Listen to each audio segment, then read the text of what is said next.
ದೀಪ ಬೆಳಗುವುದರ ಮೂಲಕ ಇದೀಗ ವಿದ್ಯಾಮಂದಿರ institute of excellence ಕಲಾ ಕೌಶಲ್ಯ ಮತ್ತು ಕ್ರೀಡಾ ತರಬೇತಿ ಕೇಂದ್ರದ ಉದ್ಘಾಟನೆಯನ್ನು ಶ್ರೀ ಜಿಎಸ್ ಹೆಗಡೆ ಸಪ್ತಕ ಹಾಗೂ ಎಲ್ಲಾ ಗಣ್ಯರು ಸೇರಿ ನೆರವೇರಿಸಿಕೊಡಬೇಕೆಂದು ತಮ್ಮಲ್ಲಿ ವಿನಂತಿ.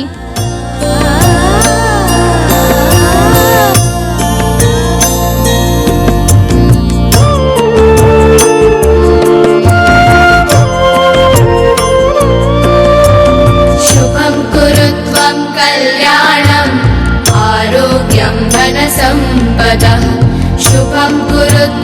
कल्याणम् आरोग्यं धनसम्पदः शत्रुबुद्धिविनाशाय दीपज्योतिर्नमोऽस्तुते दीपज्योतिर्नमोऽस्तुते शुभं कुरु त्वं कल्याणम् आरोग्यं धनसम्पदः.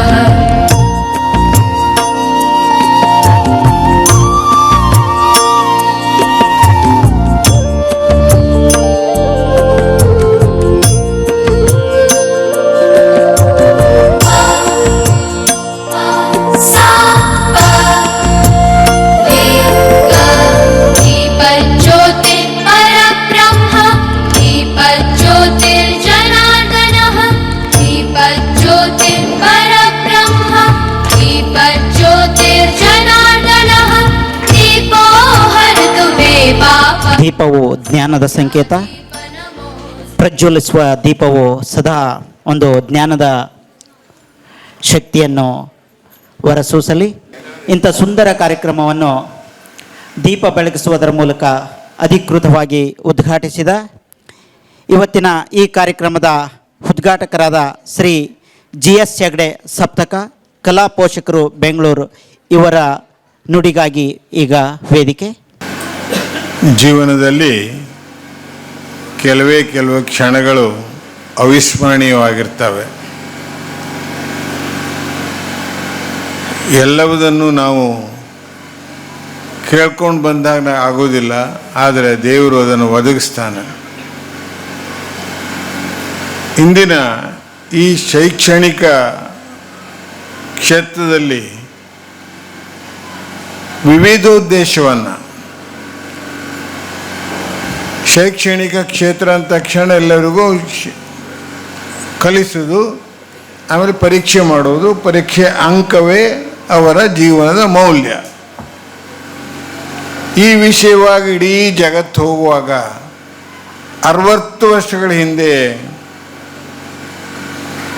ನಮ್ಮ ಶಿವಾನಿಯವರು ಹೇಳಿದಾಗೆ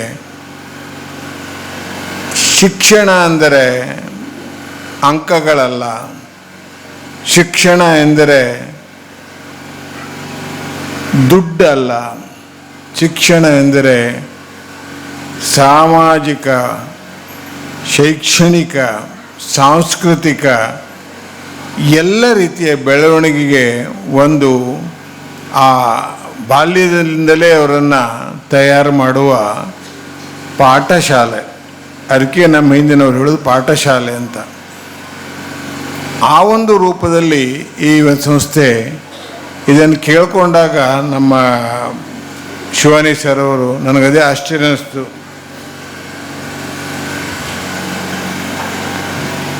ಸಂಗೀತ ಶಾಲೆ ಉದ್ಘಾಟನೆ ಆಯಿತು, ನಾನು ಅದರಲ್ಲಿ ದುಡಿತಾ ಇದ್ದೇನೆ. ಆದರೆ ವಿದ್ಯಾಮಂದಿರ ಇನ್ಸ್ಟಿಟ್ಯೂಟ್ ಆಫ್ ಎಕ್ಸಲೆನ್ಸ್ ಅದರ ವಿವರನ್ನೆಲ್ಲ ಅವ್ರು ಹೇಳಿದ್ದಾರೆ. ಅದನ್ನು ನಾನು ಮಾಡಬೇಕು ಅಂತೇಳಿ ಮೊನ್ನೆಯಿಂದ ಅವ್ರು ಹೇಳಿದಾಗ ಸ್ವಲ್ಪ ಮುಜುಗರನೇ ಆಯಿತು.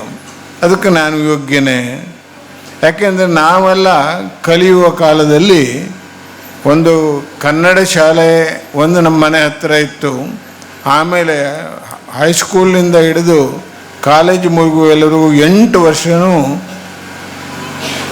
ಒಂದೇ ಊಟ. ಬೆಳಿಗ್ಗೆ ಹೊರಟ್ರೆ ಸಾಯಂಕಾಲ ಮನೆಗೆ ಹೋಗಿ ಊಟ, ಮಧ್ಯಾಹ್ನ ಕೆಲವು ಸಲ ನಮ್ಮ ದಿನಕರ್ ದೇಸಾಯಿ ಅವರ ಕೃಪೆಯಿಂದ 2 ಇಡ್ಲಿ ಸಿಗ್ತಿತ್ತು. ಮತ್ತು ರಾತ್ರಿ ಮನೆ ಕಾಲೇಜಿಗೆ ಹೋಗಿ ಬಂದಾಗ ಅದು ಇರ್ತಿರ್ಲಿಲ್ಲ ಎಷ್ಟೋ ದಿವಸ. ಯಾಕಿದೆಲ್ಲ ನೆನಪು ಮಾಡ್ತೀನಿ ಅಂದರೆ ಇದೆಲ್ಲವುದನ್ನು ಗಮನದಲ್ಲಿಟ್ಕೊಂಡು ಶಿಕ್ಷಣ ಸಂಸ್ಥೆಗಳು ಬೆಳೀತಾ ಇದೆ ಅಂದರೆ ಇವತ್ತಿನ ಅದು ನಾನಿರೋದು ಬೆಂಗಳೂರಂತಲ್ಲಿ ಆ ಸಂಸ್ಥೆಗಳ ಬೆಳವಣಿಗೆ ನೋಡಿದ್ರೆ ಅದು ಖಂಡಿತ ದೇಶದ ಬೆಳವಣಿಗೆ ಅಲ್ಲ, ಅದು ದೇಶದ ಭದ್ರ ಬುನಾದಿಯಾಗಿದ್ದಂತಹ ನೈತಿಕತೆಯ ನೆಲೆಯಲ್ಲಿ ಅವ್ರು ಖಂಡಿತ ಸಾಗ್ತಾ ಇಲ್ಲ. ಆದರೆ ಇಂಥ ಒಂದು ಗ್ರಾಮೀಣ ಪ್ರದೇಶದಲ್ಲಿ ಇಂಥ ಒಂದು ಮಹಾಸಂಸ್ಥೆಯನ್ನು ಸ್ಥಾಪಿಸಿ ಇದನ್ನು ಈಗ ಮುಂದಡೆ ಇಡಲಿಕ್ಕೆ ಇನ್ನೂ ಉತ್ತಮವಾದಂಥ ಈಗಿನ ಸಮಯಕ್ಕೆ ಬೇಕಾದಂಥ ಒಂದು ವಿಷಯದಲ್ಲಿ ಮುನ್ನೋಗ್ತಾರು ನೋಡಿದ್ರೆ ಖಂಡಿತ ನನ್ನ ಹೃದಯ ತುಂಬಿ ಬರ್ತಾ ಇದೆ. ಶ್ರೀ ಸಿದ್ಧಿವಿನಾಯಕ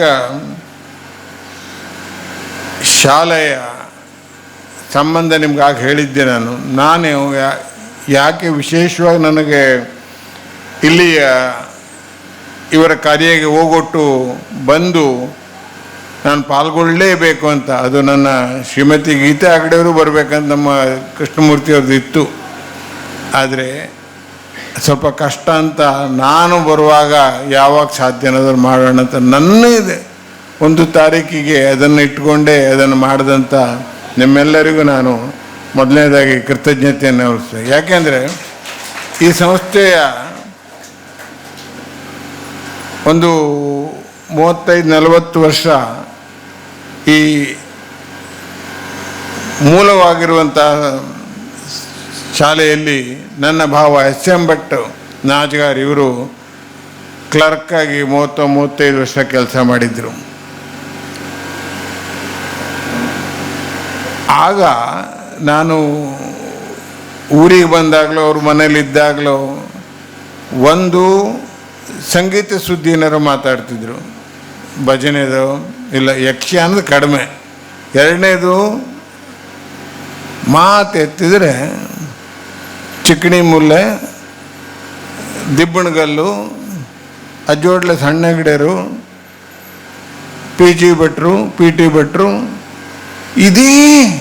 ಇದರಲ್ಲೇ ಅಂದರೆ ಅವರು ಜೀವನದಲ್ಲಿ ಆ ಒಂದು ಸಂಸ್ಥೆ ಹ್ಯಾಂಗೆ ಆಹ್ವಾನಿಸ್ಕೊಂಡ್ಬಿಟ್ಟಿದ್ರು ಅಂತ ಆ ಒಂದು ವಿಶೇಷತೆ ಎಲ್ಲ, ಆ ಕರ್ತವ್ಯ ಪ್ರಜ್ಞೆ ಕಡೆಗೆ ಮತ್ತೊಂದು ದಿವಸ ಅದೇ PS ಹೆಗ್ಡೆ ಹೀಪನಹಳ್ಳಿ ನನ್ನವರು ಆಡಿಟ್ರು, ಅವ್ರು ಸುದ್ದಿ ಹೇಳ್ತಿದ್ರು.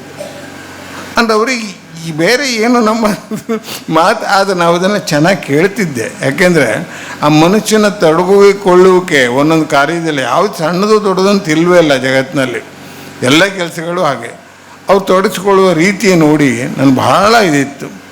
ಅಂದರೆ ಯಾವಾಗಲೂ ನೆಟ್ ಮಾಡ್ಕೊತೀವಿ ಇವರಿಗೆ. ಆಮೇಲೆ ಅವರ ಸಂಸಾರ ತಾಪತ್ರಯ ಬಿಟ್ಟರೆ, ಶಾಲೆ ಬಿಟ್ಟರೆ ಅವರಿಗೆ ಮುಂದೆ ಏನೂ ಮಾಡಲಿಕ್ಕಾಗಿಲ್ಲ. ಅವರೊಂದು ಅತ್ಯುತ್ತಮ ಗಾಯಕರಾಗುವ ಲಕ್ಷಣ ಇತ್ತು, ಅತ್ಯುತ್ತಮ ನಟರಾಗುವ ಲಕ್ಷಣ ಇತ್ತು.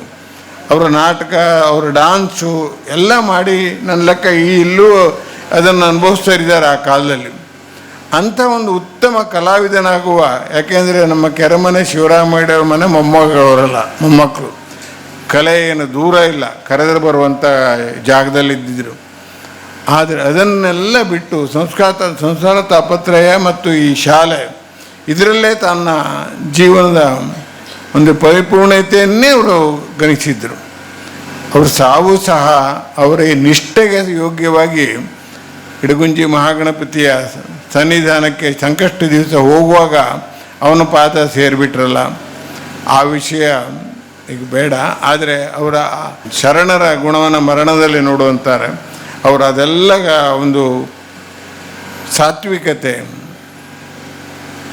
ಸಾತ್ವಿಕತೆ, ಆಮೇಲೆ ಯಾವುದೇ ಒಂದು ವಿಷಯದಲ್ಲೂ ಅತ್ಯಂತ ಪ್ರಾಮಾಣಿಕತೆ, ಅದೆಲ್ಲವನ್ನು ನೋಡಿದಾಗ ನನಗಾಗ ಅನಿಸಿತ್ತು, ಈಗ ನಾನು ಒಂದು ಸಲ ಕರ್ವ ಶಾಲೆಗೆ ಹೋಗಬೇಕು, ನಾನು ಹೋಗಲೇಬೇಕು ಅಂತ ಎಷ್ಟು ಸಲ ಮಾಡಿದ್ರೆ ಅದು ಆಗಿರಲಿಲ್ಲ. ಈ ಒಂದು ರೂಪದಲ್ಲಿ ನನ್ನ ಭಾಗ್ಯ ಆಯ್ತಲ್ಲ ಅಂತ ಹೇಳಿ ಇನ್ನು ಹೆಚ್ಚಿಗೆ ಮಾತಾಡೋದಿಲ್ಲ, ಯಾಕಂದ್ರೆ ಸ್ವಲ್ಪ ಭಾವುಕನಾಗ್ಬಿಡ್ತೀನಿ ನಾನು. ನನಗೆ ಕರೆಯನ್ನು ಗಣ್ಯರು ಒಬ್ಬರ ಹೆಸರನ್ನು ಹೇಳಲಿಲ್ಲ, ಯಾಕೆ ನಾನು ನೇರವಾಗಿ ವಿಷಯಕ್ಕೆ ಬಂದುಬಿಡ್ತೀನಿ. ನನಗೆ ಅದು ಆ ಪ್ರತಿಯೊಂದು ಹೇಳಲಿಕ್ಕೂ ತಿಳಿಯೋದಿಲ್ಲ ಭಾಳ ಸಲ. ಎಲ್ಲರಿಗೂ ಕ್ಷಮೆ ಇರಲಿ. ನನ್ನ ಎಲ್ಲ ಹಿರಿಯವರು ಇಲ್ಲಿದ್ದಾರೆ. ಅದರ ವಿಶೇಷವನ್ನು ನಮ್ಮ ಶಿವಾನಿಯವರು ಹೇಳಿದ್ದಾರೆ, ಎಡ ಬಲ ಎಲ್ಲವುದನ್ನು. ಈ ಸಂಗೀತ ಸಂಸ್ಥೆಯ ಈ ನನ್ನ ಸಂಬಂಧದಿಂದಾಗಿ ನನ್ನ ಭಾವನವರ ಶಾಲೆ, ನಮ್ಮ ಗೀತಾಳಿಗೂ ಅಷ್ಟೇ ನೆನಪಿದೆ. ಇಲ್ಲಿ ನಾನು ಯಾರ್ಯಾರು ಹೇಳಿದ್ದೀನೋ ಅಷ್ಟು ಹೆಸರುಗಳು ಆಗಾಗ ನೆನಪು ಮಾಡ್ತಾ ಇರ್ತಾರೆ. ಇದೆಲ್ಲದಕ್ಕೂ ಕಾರಣೀಕರ್ತಾದಂಥ ಈ ಒಂದು ಪುಣ್ಯಕ್ಷೇತ್ರ ನನ್ನ ಕುಟುಂಬಕ್ಕೆ ಅವ್ರು ಆ ಕಾಲದಲ್ಲೇ ಹೇಳ್ತಿದ್ರು, ನಮ್ಮ ಧನಂಜಯನ್ ಒಂದ್ಸಲ ನಾನು ಶಾಲೆ ತೊಗೊಂಡೋಗಿ ಹಾಡಿಸ್ಬೇಕು. ಹೀಗೆ ಯಾವಾಗ ನೋಡ್ರೆ ಶಾಲೆ ಆ ಒಂದು ನಿಟ್ಟಿನಲ್ಲಿ ನಾನು ಯೋಚನೆ ಮಾಡ್ಕೊಳ್ತಾ ಇರೋ ಏನಾದ್ರು ನಾನು ಮಾಡಬೇಕು ಯೋಚನೆ. ಹೇಗೆ ದೇವರು ಕೂಡುಕೋ ಅಂತೇಳಿ ನಮ್ಮ ಅಧ್ಯಕ್ಷರು ಹೇಳಿದ್ರಲ್ಲ.